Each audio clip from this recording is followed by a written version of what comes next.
But it's individuals, right? If I have two people running a call center and they decide that they want to make things a little bit more inclusive and they take the practical steps to do that, that elevates change from the ground up.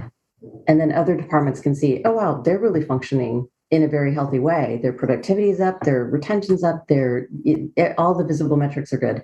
Let's find out what they're doing. And then that carries over to the other team and the other team. And that's how you get that culture of inclusion. Welcome to the HR L&D Podcast with your host, Nick Day, CEO and founder of JGA Recruitment, specialist HR recruiters. Tuning into the HR L&D Podcast will help you to discover strategic growth concepts, leadership development strategies, and the values and behaviours that drive organisational change and success. Together, let's empower our workforces, diversify our thinking, and achieve significant HR success. Hello and welcome back to the HR L&D Podcast. My name is Nick Day, CEO at JJ Recruitment Group, specialist HR recruiters.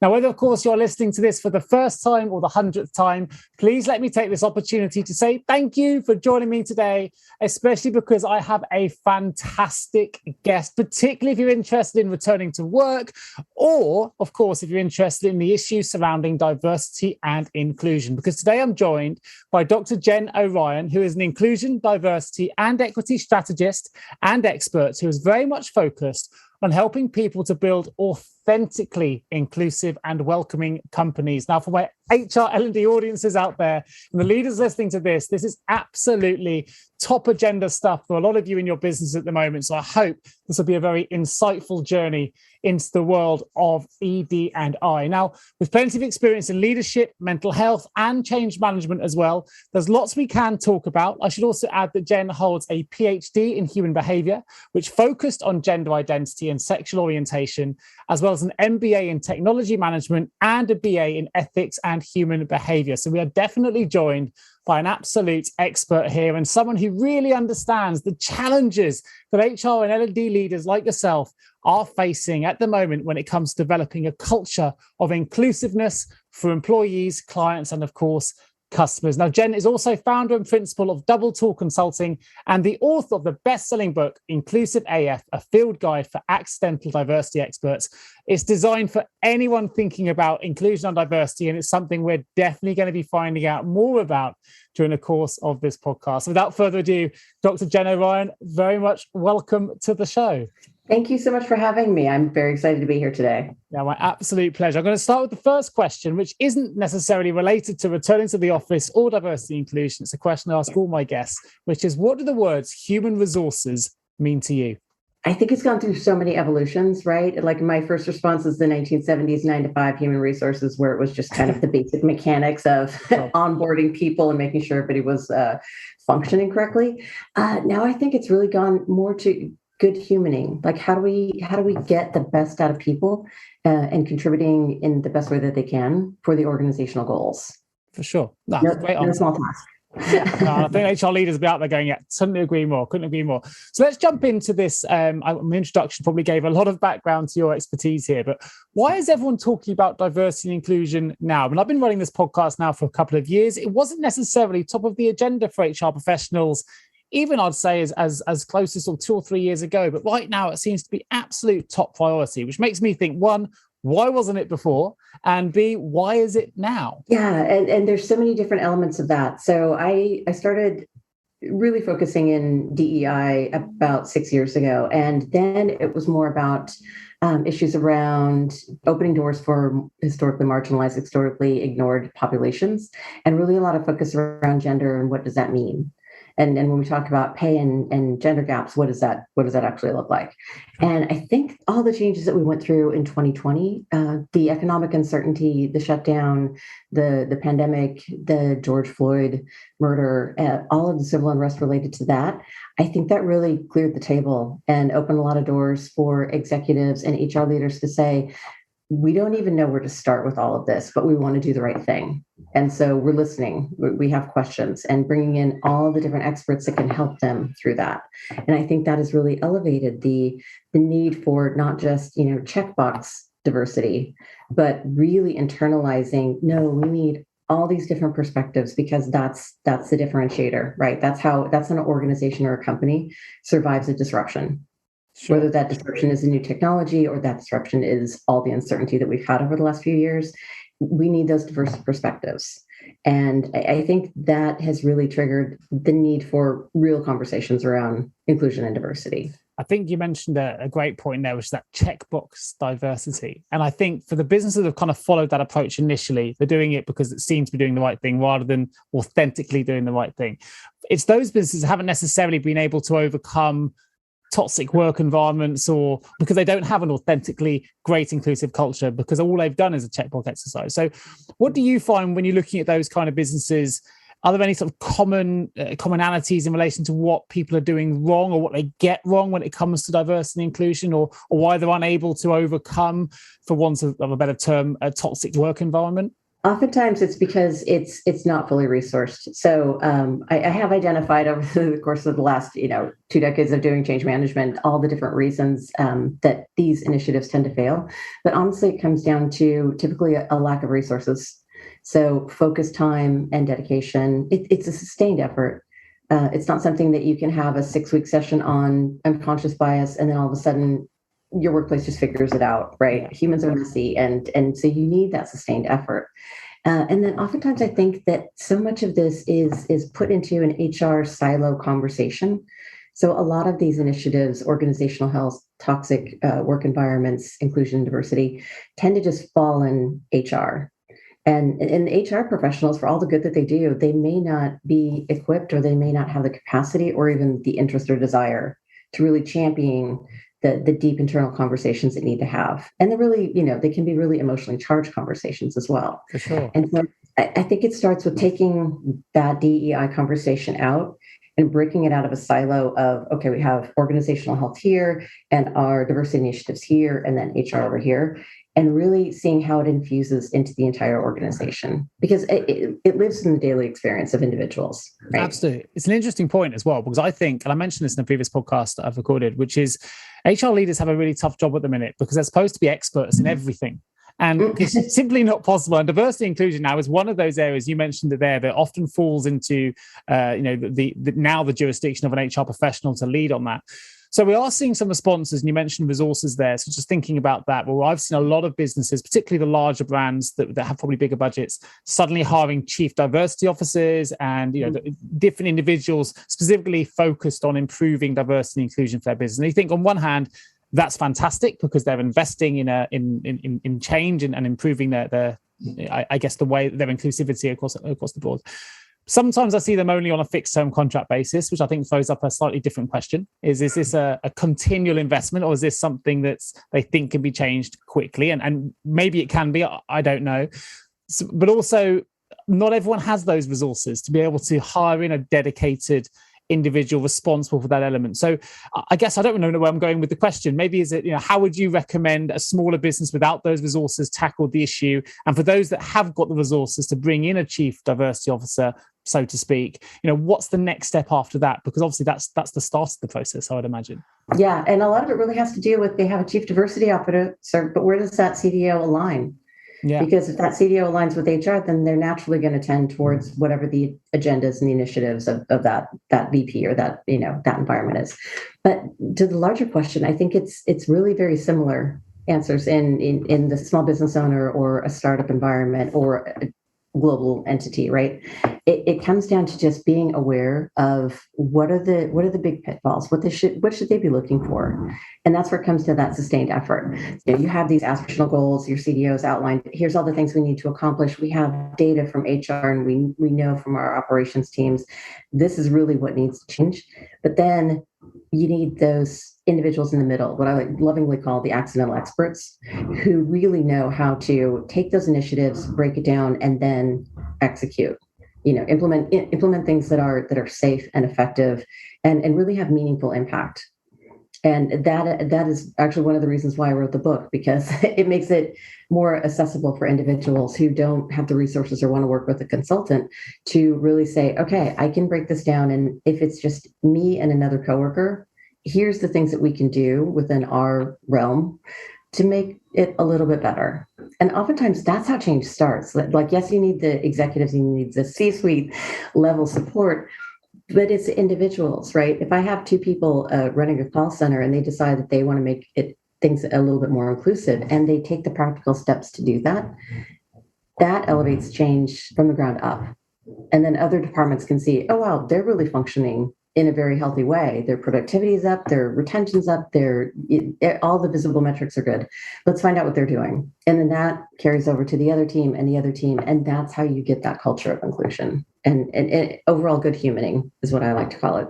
No, for sure. We're definitely going to touch upon some of the aspects in that book. Before I do, though, I mean, one thing I'd love to know, because I see from my perspective, I think sometimes there's a fear in trying to make change happen. If you don't, if I look at myself, I'm a white, middle-aged Caucasian male who probably doesn't have, let's not say probably, take that bit out, definitely doesn't have the experience of what it may feel like to be a minority, or you want to promote and you want to champion inclusivity, but you don't always feel like you're the best person to drive that change. But there are so many HR leaders listening to this. And I know that collectively, we should all be doing something to drive change, to improve the situation. What's the one thing that leaders can do right now if they're listening to this, no matter what their background, no matter what their culture, beliefs, sexual orientation, it doesn't matter. What's the one thing we could do to start making change straight from this podcast? What would that first thing be? Understanding that it's okay to say that you are a middle-aged white guy who doesn't have the experiences of these other populations, and really leading with that curiosity of, I want to make the world better. What does that mean? Yeah. So I think there's a lot of energy around, I'm gonna just charge up the hill and I'm gonna make this world a better place. It starts with asking. Like, you have to have a deep understanding of the lived experience of the individuals that you're trying to support. And the best way to get that, other than educating yourself, is to ask them. And I think that's where a lot of these initiatives fall down is, okay, so I'm going to take my technical background. So I spent the first 20 years of my career working primarily in tech, launching new initiatives. And it was shocking how many decisions are made for these global platforms by 6 or 7 people in a conference room in Seattle. Yeah. They're making decisions with what they have available, but they're also making decisions largely assuming that this will work in all the other regions. And that's where we need to take a step back and say, okay, here's what I know, here's what I think, and go out to the populations that you're trying to support and find out, is this really a problem for you? And if it is a problem, how does it manifest? And would these solutions work? And bringing those individuals to the table in outlining what would the solution look like. I love that. And I have to say, this is something that a previous speaker we had, Margaret Ocheng, who joined the podcast, who gave me some inspiration within our business. You talked about the small businesses earlier. So we're only a 20 employee business. So we're quite small. And you think, well, with only 20 employees, there isn't much we could actually do. But on the back of that podcast, we decided to launch an internal ED&I steering committee. And I didn't know where to start it. And I thought, okay, I'm going to ask all the employees, would you like to be part of this? And if you would, great. And it's open to anybody. It doesn't matter who it is. And the one thing is, I don't want to be leading it, because as MD of the business, it should come from you. And we swap the leadership each time. But I was really surprised by the findings from that we had 8 people volunteer to be part of it. And that's almost 50% of the entire business wanted to have an input. And you think, wow, if I hadn't asked the question, and we meet once a month, and the amount of outcomes we've generated from those pretty short meetings, really, and we have actionable, things we need to achieve before the next one, and someone else will lead the next one. It's been really, really encouraging. And I think I was just talking about that because you said, it doesn't matter whether you're a really big business with the resources for a chief diversity officer, of a small business like mine with 20 employees. It's really surprising when you start asking those questions, actually, how many people want to be involved and want to try and promote change, and some of the results that come on the back of that. And obviously from your experience working in some much bigger and many change initiatives, I'd love to know some of the things that you've seen on the back of some of the change projects that you've been involved in, and some of the outcomes of those.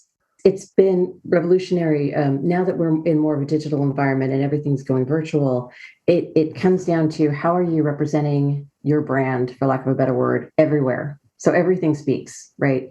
And a lot of it really has to do with, how are you representing yourself, and do your customers and employees see themselves in your brand and in your message? So, it's things like going out to a webpage, for a business when you're doing research. And, the landing page can be spectacular and representation and accessible and all the right things. And then you go a few layers down, and maybe nobody's looked at that content for a couple of years, and it's a little dated.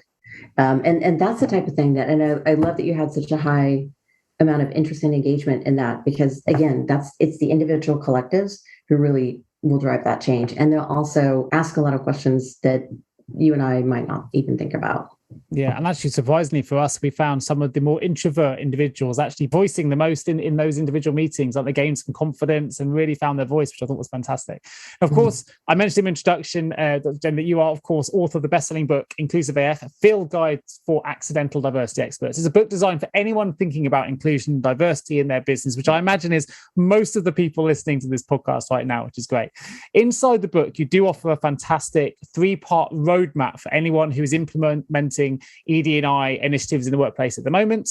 There are some great anecdotes in there as well. I wonder if you could just talk about that roadmap in a nutshell for those people listening, and if there's any kind of takeaways from the book that we can find if you either go and purchase the book, and there will be a link in the episode notes for people to do that, but also some takeaways now on the podcast. Oh, yeah. So I think the most important thing of this is that it's a journey. And I know everybody talks about a journey. It's a buzzword right now, but it really is a journey. And so I wrote the book in such a way that if somebody picks it up, my idea was they would be flying to a conference from Seattle to Florida, and they see it in the bookshop and they pick it up and read through it on the flight. And by the time they land, they've got notes and highlights and action steps that they can actually take the minute they are, outside of baggage claim.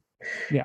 But it's also, like I said, a journey. And so I created this so that people can, wherever they are right now, one person or, a CDO with a brand new team, they can go through and take away things based on where they are, where their organization is, and then apply that.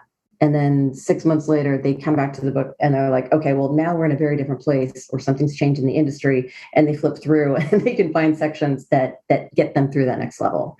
So the roadmap itself is really, it starts with getting the why inclusion and why now. And that's fundamental. People should be asking themselves, especially in HR, because they're so uniquely positioned to see all aspects of the company. Sure. But why are they focusing on it, and really getting granular? Because oftentimes they're focusing on it because an executive told them to.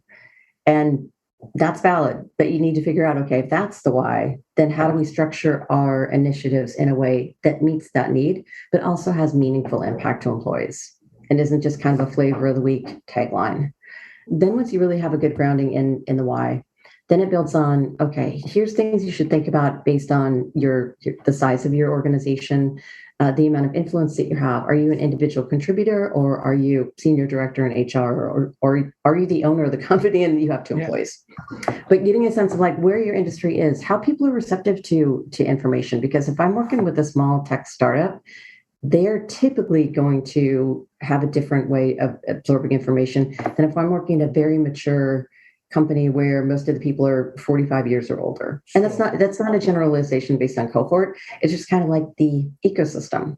And so once you get a sense of where you are in the ecosystem, then the third part is practical steps and applications and things that you can do, mapping out, here's what you can do in 30 days and in 6 months and in 18 months, and really building that pipeline of a cohesive strategy, whether you're one person or entire team. And when I was in engineering, I used to really aggravate my engineering team because I would come to the table with, okay, don't tell me we can't do anything in 30 days. Even if it's a small little button on a landing page somewhere, we can change something in 30 days. I can add pronouns to my auto signature in less than 30 days. Yeah. And that starts to normalize and spark conversations. And just because it's a small change doesn't mean it's not impactful. So one thing I'm quite intrigued by, and I've obviously had a lot of great guests on the show. If I use yourself as a case in point here, you've got 20 years experience in change management in, I guess, traditionally, potentially male-led sort of disciplines of engineering. You mentioned data and tech.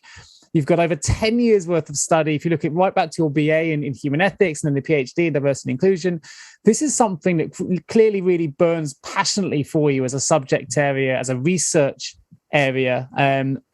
But where does that come from? Because we get a lot of people writing books now. They're on trend. Let's get something. I worked in HR. I'm going to go book. And that's not don't want to discredit that. But this is something that clearly burns deep within you and has done for a number of years. So what is it that drives your passion and your passion for research in the area, your passion for change in these areas? Where does that come from? It really, thank you for asking that, because that's such a powerful question, I think, as far as why do people show up the way that they do in the spaces they do. I've been involved with the LGBTQ plus community forever. And that was the basis of my dissertation and a lot of my work. And what I found was I knew I wanted to do something to give back to the community and do something that would be meaningful for people's lives. And, as one does. I was trying to figure out exactly what it would look like. And we had yet another rash of suicides among LGBTQ plus adolescents and children, or they were perceived to be LGBTQ in some cases. And I was like, that crystallized for me. When kids are dying, and when they're not dying, they're still having these horrible negative outcomes and all of the things. And so I put my research hat on and I looked, and almost every bit of literature at that time, every bit of research, positioned growing up as LGBTQ as an inherent risk factor. I realized, we're looking at this the wrong way. There's nothing wrong with our queer kiddos. They're fine. It's that environmental response that exacerbates or mitigates that risk for potential outcomes later on. So the crux of my dissertation was looking at environmental factors that contributed to healthy development later in life. And as I started going through that process, I was looking at my organizational change and the initiatives that I was launching. And it was like, we replicate things over and over and over. From the time that we're children, we replicate that all the way through the rest of our life. Probably past that, but it's really hard to substantiate. So it's applying those dynamics to the workplace and saying, yeah, you can have policies all day long. You can have most amazing marketing campaigns, and you can bring in individuals. But if you aren't dealing with the day-to-day dynamics, it's lost. And then even on a more personal level, just seeing all the different environments where, so much potential is lost. So much energy has gone into shifting and compartmentalizing and pretending to be and conforming and not speaking up and not challenging toxic leaders. And when we take that energy and we invest it into innovation, and we invest it into people like popcorning ideas off of each other, exactly what you're talking about, the amount of change that you can affect with 8 people on your team. Yeah. It's just so powerful. And people want to be seen for who they are. That's a human need. And once you find a way to tap into that and really elevate it, the organizational, it is palpable. You can feel it in organizations when they have that shift in that experience. And it's so much better for everybody. Right. So I love how organic and authentic it comes across. I can clearly see that it's evident in everything that you've done. Actually, you talked about something at the end, which is perhaps not directly relevant to the podcast we're talking about now, but that's why one of the reasons I'm quite passionate about not removing names off a CV to standardize them, because I think the name says so much about who we are that we should be proud, and whatever, it doesn't change how a hiring person's going to view a CV, irrespective of the name is there or not. But to hide that name hides who we are. And I'm a big fan of not taking names of a CV stand. That's a personal thing, but it is interesting there hearing you talk. And right at the start of that, it brought me back a little bit to my university days, because my first, we're going back 22 years ago now when I was at university, it was at that age. I think it's different now. Look at my daughter who's 12 years old. She's definitely more up to speed now with the different terms and the acronyms, and that's great. And she's only 12 years old. When I came to university, the notion of LGBT was quite new to me. And we had an LGBT officer at university who's a good friend of mine, called David Clark. And he really, I guess, broadened my view of the world to a degree where I actually ended up writing my dissertation on the marginalization of Chicanas in Mexico and the female gender issues in theatre and performance. So it resonated with me at the time. But even then, you then find yourself in the world of work, and it, unfortunately, I guess it kind of didn't have the same resonance later when you're trying to find my feet. And you come back and you realize now it's right back in the public consciousness, but the acronyms have changed. We're now talking about LGBTQ+, you mentioned, or QIA.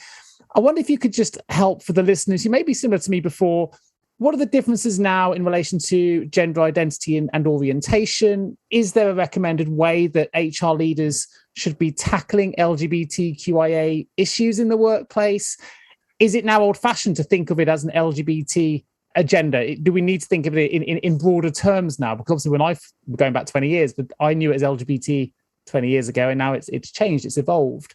So what's the situation now, and how should HR leaders be tackling those issues? Yeah, no, that's a great question. And I think that should stay front of mind. So I used to do a lot of work with educators and people who worked with kids who weren't their own. And my advice was always, you model and you intervene, and the inclusive language that you use isn't just for the kids that you know who are out. It's for the kids that you don't know who aren't out. Yeah. So that's why when we talk about, rolling out LGBTQ plus policy, it really needs to be abroad. This is benefiting all of our employees. But I used to have a course, and I may need to rebrand it or bring it back up again. But 2018, there was a lot of questions I was getting around gender. What does it mean? Non-binary, gender fluid, transgender, gender diverse humans. And so I actually broke it down, and I'm like, this is what it means, this is what it doesn't. And really, I think it's just a lot of making sure that individuals, yes, have it front of mind. Yes, do, educate yourself from credible sources and bring in your experts. But then it's also just understanding that there are different ways of being, and not necessarily assuming that your colleague is straight, cisgender, all the things. Just leave it open for people to share their stories with you. Yeah, I love that. It's been really, as a parent, it's been great for us because, I speak to my daughter who's 12 and she hasn't quite decided yet, because they're so much more open-minded, and I just don't remember my childhood being quite the same. It seemed much more binary. You were one thing or another, and anything else, as you say, was almost seen as a negative label. Whereas now it's almost, it seems to be in that generation improving significantly. And it's actually, we need to bring that into the workplace now. And our 12-year-olds can teach me a thing or two. I think that's a wonderful place for the future, but we need to be making some of these changes now. And you mentioned then that, go to the credible sources, find your experts. In your book, you refer to accidental experts. So what do you mean by that term? And what it must be quite a powerful term for you, because you put it in the title of your book. Yeah. So the accidental experts, which again is a term I use lovingly. I consider myself an accidental expert. It comes up a lot in the tech space because you have there will be a need. Somebody will need to learn something very specific, and that person will go out and do some research and get a general sense of what's going on, like a 1 or 2 level understanding of what is happening, or the code or the regulation or whatever it is. And suddenly, since that person knows a little bit more than everybody else on the team, they become the expert. They are the short list. Okay. Yeah. Yeah. And so oftentimes for inclusion and diversity, oftentimes it's just somebody who is really passionate about LGBTQ plus inclusion, visibility, representation, making sure that, everybody has a voice, everybody can see themselves. And it's somebody who feels, passionate about that, and they start implementing changes. They start pushing, they start using whatever they have available to them to elevate that cause. Sometimes in I&D, the accidental experts are people who are just really good at getting things done. They are just precise, and they have a fine blend of research and being able to execute, and also fail spectacularly and then learn from that failure and then launch again. And sometimes those are the individuals who are tasked with championing I&D issues because they're just really effective at getting things done. Have you ever asked yourself, how can any recruiter understand my HR recruitment challenges? Please don't give up on your hiring challenges just yet. Here at JGA HR Recruitment, we appreciate the difficulties associated with attracting, recruiting and retaining top human resources talent. We also understand just how costly a poor hire can be. JGA HR Recruitment would like to partner with you to help you overcome your hiring challenges. Contact us today on 01727 800 377 or visit jgarecruitment.com to find out more. So as soon as you started to explain it, I almost felt like a bell, the ball dropped, and it's something like, okay, now I completely understand what it means in that term. And I can see where I probably, in my time, have made people accidental experts as well, because they know more, and I've suddenly given them that title a little bit. It totally resonates. To play a little bit of devil's advocate, and I'm not quite sure how to phrase this. Apologies, I'm going to be out there and just say, look, this is a difficult question, but I think it's worth one raising in an HR context. You've got HR leaders, L&D leaders trying to deliver L&D initiatives, and HR leaders trying to improve the authenticity of their inclusive work environments and all these things, which is great work. But there are also employees that probably have some potentially deeply religious beliefs or strong opinions that actually this movement towards a more inclusive workplace, particularly in relation to LGBTQ plus, sexual orientation, gender identity, actually they really disagree with it. And whether that's religious or whether it's just personal issues, they just don't agree with it. It's going to be very, very hard, almost impossible potentially, to get these people on board for your agenda. And if you've got a big business, obviously the higher chance that there's going to be more of these individuals available just through economy of scale. How do we tackle those individuals, and how do we even get them on board? Is it impossible to get these people on board? I don't know if you've had any experience in managing change in relation to such people. Yeah, and that's actually where I'm brought in quite often, is because, and it's one of the points that I call out why initiatives like this can fail even when they're amazing, because it has a way of manifesting differently. So sometimes when you're rolling out I&D initiatives, you do have these pocket of people who, for whatever reason, are resistant. Yeah. And then it just kind of like, riding out the clock, hoping the energy goes away and nothing will have to change. And then it just fails. It sputters out. And so I look at it like we've got a spectrum. We've got a spectrum of humans, right? And this is related to change in general, but specifically inclusion and diversity change. So we've got people on one side that are absolute champions, they're advocates, they're on board. I could geek out with them all day long and it would be amazing. But you can't spend too much time with them, otherwise you won't get anything really done, right? And then the very other end of the spectrum, you have people who are resistant for whatever reason.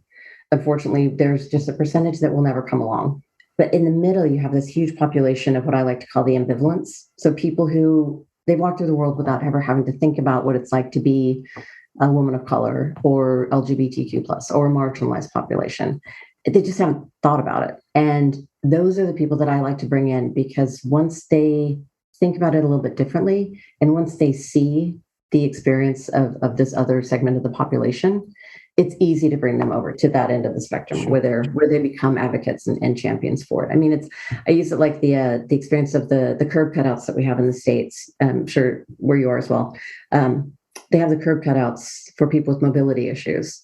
And if you've never had to push a heavy stroller or had to not be able to lift your foot up high enough, it wouldn't occur to you why those are important. Yeah. But once you see it, you can't unsee it. And then you're like, oh, absolutely, we need to go fund this and change. Once I have conversations with the ambivalents, we start to get that momentum and we start to get that change, and we start to pull more people on board who had maybe a little closer to the resistor end of the spectrum. But really, that's where the change happens. It's a daily practice. Do you ever get involved in a negotiation with the individuals? Let's say it's because of strong religious beliefs, as an example, where because inclusivity is about it being inclusive of regardless of religion, gender, sexual orientation, whatever it might be. So there's an element there that they may not be able to overcome the religious issues, but actually we're also trying to make it more inclusive of your beliefs, whatever that might be, and we're doing X, Y, and Z. And do you ever find there is a negotiation there, or is it often just too binary or too resistant for that negotiation to even take place? Once you find the commonality, what's the common goal? If it's an organization, we're all working towards some shared goal together, right? Yeah. And it's creating a safe and trusted space. And I know that term also gets really overused, but when I'm talking about bringing people together at a table, it is about diverse perspectives. I don't want just a bunch of people who agree with me. Sure. It's not just about, I don't want people who just look like me and think like me, but if I don't have people who don't agree with me, we're not going to get anything effective done. So I also want people who don't necessarily agree with me to feel that they can voice a contrary opinion at that table, because that's where we're going to get to not only a better result, but I'm going to have my beliefs challenged. I think McKinsey have done quite a famous report. I think it was 2016, going back a bit now, but there's many reports coming out now that shows the more diverse your board, the more diverse your workforce, the better the results. I haven't seen any evidence that is contrarian to that either. So I think that you've summed up why that is very, very well there in that response. Thanks for that. For those then working from the L&D perspective, we've talked a lot about how HR leaders can implement change and improve change and develop more inclusive and authentic workplaces is really important. What about for those that are developing the L&D initiatives on limited budgets, limited resources? What can we do for those individuals listening to this, those leaders that really want to develop an L&D strategy that improves authentic, inclusive organizational cultures, but they just feel limited? Well, I think at the crux of developing an effective learning and development strategy is taking a step back and saying, how do the individuals in your organization actually learn? How are they receptive to information? What can you put out there that is moving away more from the long, arduous, training resources that are out there that probably lack in representation, they lack in visibility, they may be based in stereotypes and kind of a little outdated anyway, and moving them more towards these short, effective bits of content that they can really connect to. I mean, one of the examples I like to use is Procter & Gamble has put out some commercials. This is not a plug for Procter & Gamble, no sponsorship, but they have put out some incredibly effective ads with social impact that really get to the heart of what it is we're trying to solve. And they're not overly produced and they're not that long. And it's bits of information like that humans connect with.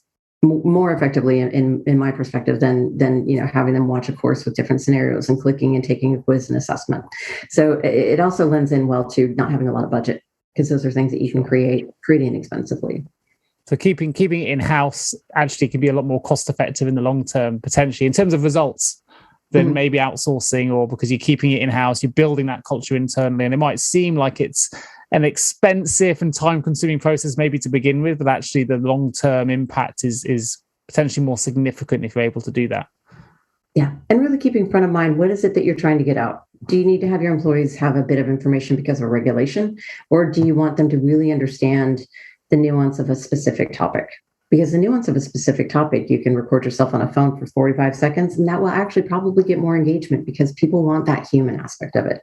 Yeah, it feels more authentic as well, doesn't it? And there's sometimes not overly produced. Yeah, exactly. Yeah, you're having a conversation.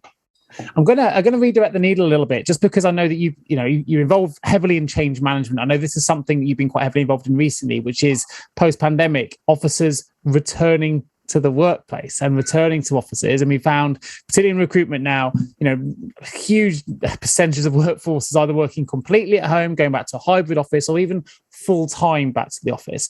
For those that are HR leaders trying to manage this change and getting people to come back into the office because that's the environment they want to go back, or even go back to a hybrid when they were used to going 100% from home, why aren't people ready to go back to what they always knew and were comfortable with before the pandemic? I guess question number one. And is there anything that HR leaders can do to help prepare people now for the change to return, even if it's not a full-time, even if it's just on a hybrid basis? What can HR leaders do to try and ease that, what seems to be a bit of a pain point for employees? In the UK, we're talking about the Great Resignation. I don't know if it's the same in the States. People are voting with their feet. They're changing jobs. They want to maintain the new work balance they've discovered, which often has involved working from home for a longer period than they experienced pre-pandemic. But that's not going to be possible to maintain for all businesses where they do need an office presence, or certainly a hybrid presence. So what would your advice be in terms of the change projects that you've been involved in for helping HR leaders to prepare their teams for the change back? I think it all comes back to understanding how much we have fundamentally changed over the last 2 years. So had the pandemic somehow magically gone away after 4 months, right, it would have been a much easier transition to come back into the office, even on a hybrid level. But we've reset ourselves. And we've reset ourselves in the fact that we have, we've designed environments to work remotely that are more conducive to us as humans. So, people talk about Zoom fatigue, and Zoom fatigue is real. But Zoom fatigue seems torturous because we've forgotten what it feels like to sit in a conference room for 4 hours in a budget review where nobody can have any coffee or go to the bathroom without being stared at. That is uncomfortable, right? And so people have plugged into their own rhythms, but they've also realized what is valuable to them. And that, I think, is a lot of the resistance in full-time back in the office, or even going into the office for arbitrary days. So if an exec says, okay, everybody has to be in the office Monday and Tuesday, no matter what, that really doesn't seem to take into account the individual needs. We're not going to have something that comes up that saves everybody and works for everybody. But I would really recommend L&D leaders, HR leaders, really tap into the why. Why are they bringing people back, and how is it meaningful for the individuals? I think from a recruitment standpoint, where I look at it, it's almost like a global agoraphobic fear that we've developed because of the new habits. There's almost, I don't know if it's agoraphobia, but there's a kind of a fear of going back because we're worried that then they'll want us back more and more. I think that's part of it, and that will obviously impact our lives in some way. There's a comfortableness of our own surroundings, which we've become to enjoy for the last 1-2+ years. So I think there's almost like a worldwide pandemic of a new sort, really, which is this fear of socializing in a way that we used to socialize before in the workplace. But I wonder, as maybe one of the benefits we're seeing on the back of this, and I don't know the answer to this, and I haven't necessarily observed anything to say there's one way or another, but you may have done in your world of work, Jen. I wonder if what's the impact from an inclusive and authentic workplace point of view? Are we finding that there's more openness now to change for things like, for issues in relation to things like inclusivity and diversity, now that people are in their more comfortable home-based environments? Or have we seen no change? Or is this, with this global reset that we've had, that you put it, and I think it's a great way of putting it. It has been a real global reset. It's been a reset for us in many different ways, from health, well-being, balance, and different things. And there's pluses and minuses, as you mentioned, like Zoom fatigue being on the negative side. But within that reset, is this a really good time also for L&D and HR leaders to start pushing through the authentic, inclusive agendas? Because actually people may or may not be, hopefully they are, more receptive to it now while they're more comfortable in their home environments. I don't know the answers, if there's even been any analysis on it. I'm just intrigued to know if you've seen any changes. Yeah, it is really interesting because what I've been seeing in the work that I've done around return to office, which primarily is based in Seattle, so it's a bit different, is that their initiatives around return to office are typically driven by, execs, leadership, people who tend to have their own offices with doors closed. Yeah. Who really are not as much of the day-to-day interaction with a lot of people in one room. So I think is being missed is that the I&D initiative of, if you have people who are neurodiverse or sensitive to light or sensitive to smell, or have mobility issues, and it's just easier for them to be productive in a smaller space, rushing them back to the office because that's what is expected is conflicting with your I&D initiatives.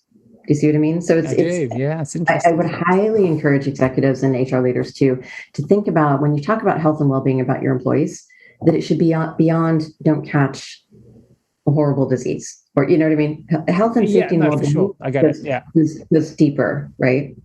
Yeah, no, I think it's a really good point. It'd be interesting to see. We don't know the long-term impact yet of this change, I guess, from a well-being perspective. I'm sure the results will start to follow, depending on how the new world of work looks. Fast forward maybe 5 years when the analysis is done. From a human perspective, and I'm probably going to draw last question before we open the vault, and I'm just intrigued to know this from a human nature point of view, maybe from your research. I'm dealing with lots of employers now that say, yeah, you can work from home, but we want you in the office 1 day a week, as an example, or 2 days a week. Mm-hmm. But actually, they don't specify what those days are. They want to show flexibility. My personal opinion is that that's great, but actually human nature suggests that we like a little bit of structure. And the idea of choosing the days we work from home, and as long as we're in the office 2 random days a week, I think can be potentially problematic when you start scaling that up, because you've then got, you might have a husband who goes out at different, or a wife or a partner who goes out at different times, and actually you were due to go in on Monday, so the manager comes in Monday, but last minute you go, actually I'm going to come in on Tuesday, but the manager's now gone in, and you have these issues potentially of people being missed and communication channels getting blurred because of this total flexibility, which a lot of employers are currently offering. Do you think it, from a human nature standpoint, in the way that we are, do we need a little bit of routine in there if we are going to have a hybrid culture of, actually fixed days are better? Or do you think actually, no, this is a huge social experiment. We don't know what the actual best results are yet. And actually humans are more than capable of adapting to a total flexible schedule. Again, I don't know if you may not have the answers yet, but I'm intrigued from a recruitment standpoint to know what you think is best. From my perspective, I think we work better as long as those days are fixed. I think it's better for us to be able to organise our time. Maybe that's because it's me as a parent, but I'd love to know your view. Yeah, and I think some of it just depends, and I know that's a very satisfying answer, but a lot of it depends. I think what it comes down to is we want to make sure that when we're going into the office, it's for something meaningful. Yeah, like I miss the days where we could go into a conference room and whiteboard something out with 4 or 5 people, because that is magic, right? That is where you get so much more solved and ideas spark, and going to conferences and having the hallway conversations. Like I miss that. And as humans, we do have a tendency to need to be with each other. I feel for my extrovert friends, because this has been really difficult for them. But I also think that to your point, we do need some structure and we need some predictability. And so having days where, yes, these are the office days, and then having a concept of like office hours, where if I am a subject expert and you need to come to me for specific things, then you know that I will be in office and available from 10 to 2 on these days. And I think it's a shift of, we don't necessarily need to be in the office for 8 to 10 hours on those days. Yeah, it's more of like an availability. Like I will be here and available this time. No, I agree with that. And I think leadership is so now it's becoming more outcome based. So as you say, you don't have to be there 10 hours because you need to be there because everyone else is. Actually, if you manage on outcomes, you can deliver and be confident at leaving on time or whatever time you think is required, which I quite like. I'm quite liking that change. Sorry, go on, please. Oh no, I'm just going to add. I also think that there's absolutely a need as we balance this out, for people who don't have remote offices or home offices, some people live in tiny spaces or have lots of roommates or children, and they need a space to go for 6 hours so they can just have some focus time. And if we're not overrunning everybody in a 50-person office, everybody is in there giving each other their colds for, the hours. Those people who need that space have that space. And the people who need access to others will have that space. And so it's more of a great point. Fluid bit blending. Yeah, and and something to be fair, I'd probably overlooked in my question. For absolutely right, not everyone has the same resources, and there needs to be the ability for those that need it to be able to go in and have accessibility to a decent space for sure. So important for well-being as well to be in a space, a workspace that you're comfortable in. So really, really great point. My last question before we open the vault, if I may, Dr. Jen, which is just to say, if you could give 3 pieces of advice to an HR L&D leader right now in developing an authentic. That's a big question, I know, but if we can give sort of 3 key takeaways, maybe as a better way of putting it, for the HR leaders and L&D leaders to take away as they go on towards helping their businesses achieve a more authentically inclusive workplace culture, what would they be? Oh, the biggest point is identifying the top 3 things that you can do to affect meaningful change. Whether that is educating yourself, whether that is going through and making sure that your online content isn't, steeped in stereotypes and outdated, just finding what it is that you can start doing immediately. And then you're going to get it wrong. You just are. But I like that. It's better to go out with very transparent, agenda and say, we're going to get it wrong. We're not going to get it right. This is what we're trying to do. Bring others to the table and get feedback, but don't get frozen into that. I'm afraid to do something because I might do it wrong. Yeah, no, great advice. I've definitely been guilty of that as well. So I think it's great advice, and I'm sure I won't be the only one listening to that that's thought that. So thank you. So we're going to open the L&D vault. First question: short, sharp answers to 4 short, sharp questions. Opening the L&D vault. In hindsight, what's the one thing you now know that you'd wish you'd known when you began your career? I would honestly say my own potential for change, to affect change in people's lives just by speaking up and showing up. Great. Fantastic. If you could give one piece of advice to the world to help everyone working in HR now, what would it be? See people as humans. Everybody has a story. Everybody has a unique experience, and please stop assuming that your cohorts or your colleagues are straight. This is gender. Absolutely love that. Okay, perfect. If you had the opportunity, what advice would you give a younger you just starting out in the world of work? Try everything. Listen to that small voice inside of you that is telling you what you need to do, and just try it. Brilliant. Fantastic. And last question, what's the guiding principle or behavior that you've seen in every great leader that you've worked with? Authentic vulnerability, be human. Yeah, nice. Perfect. Well, just about rounds up. And I could generally be talking to you for hours. I think by the end of the conversation, if we had more time, then I'd be talking to you about the marginalization of Chicanas in Mexico. I think we could take it there. So another time, maybe. Yes. Back to my dissertation days. But it's been an absolutely fascinating talk. Thank you so much for joining me today on the HR L&D podcast. For those interested in finding the book, which I've talked about at length in this podcast, the link will be in the show notes. It's available on Amazon. I will also include the Instagram and Facebook accounts for Dr. Jen O'Ryan, so you can access those. And of course, the link to her website, which is Double Tool Consulting as well. But is there anyone else you'd like to lead the audience to, or any other links of recommendation, Dr. Jen, that you'd like to recommend? Always happy to connect on LinkedIn. Page of Dr. Jen. Great. I'll make sure that link is also in the show notes. So please do check those out. And please do check out the book, Inclusive AF, a field guide for accidental diversity experts. Fantastic roadmap with some great advice for anyone looking to improve the authenticity and inclusiveness and diversity of their businesses. So please do check that out. And of course, if you're an HR L&D professional listening to this podcast, you need support with an HR or L&D related vacancy, please reach out to any of my wonderful team at jgarecruitment.com. That link will also be in the show notes. Just need to say a huge thank you again to Dr. Jen O'Ryan for joining me today. And I look forward to bringing you all the next episode of the podcast real soon. Take care of yourselves and each other. Thank you. Thank you, Dr. Jen. Thank you. Thank you so much for tuning into the HR L&D podcast with your host, Nick Day, CEO of JGA Recruitment Specialist HR Recruiters. If you need any help with a current HR or L&D vacancy, then please get in touch with Nick and his team. All contact details can be found in the episode notes. In the meantime, to make sure you never miss a future episode, please subscribe to the show through any of your favourite podcast channels. Till next time.